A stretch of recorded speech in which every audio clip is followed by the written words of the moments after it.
gerai. Įsibėgėjom, nugalėjom. Nu, kaip priešininkas. Gerai, tai biškai priešininkam gal trūksta susižaidimo, tokio ramybės. Biškai bėga, mažiau galvoja. Pas mumis daug galvotų tų berniukų. Aivaras, Demas, jis galvoja. Antanas gali žaisti, viskas. Puikiai. Dar ką nors, kaip manote, toliau seksis žaisti? Tai geriau.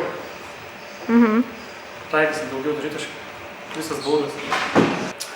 Na ką, pagaliau sulaukėm varžovo daugmaž mūsų pajėgumų, kad galėjom visą žaidimą žaisti, kaip sakant, pasisekė ir pradžioje ir lyderiauti vieną kėlinį, tai po to 2 kėlinius po truputį vėjomės, aišku, 4 tai mums nepasisekė, nes susitvarkėm su gynyba, atidavėm per daug kamuolių priešininkams.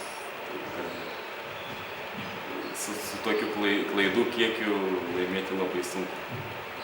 Ką, priešininkai irgi šaunuoliai, jį nepasidavė, iki galo super sužaidė paskutinį ruožą, tai, kaip sakant, padėjo taško, nebepaliko mums šansų visiškai išplėšt pergalę.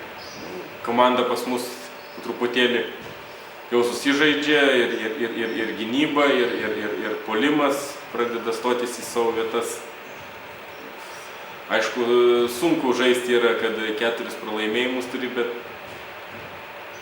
palyginus gerai pasisekė šiandienos varžybos. Taip kad tikėsimės, sekančios bus dar geresnis. Dėkui.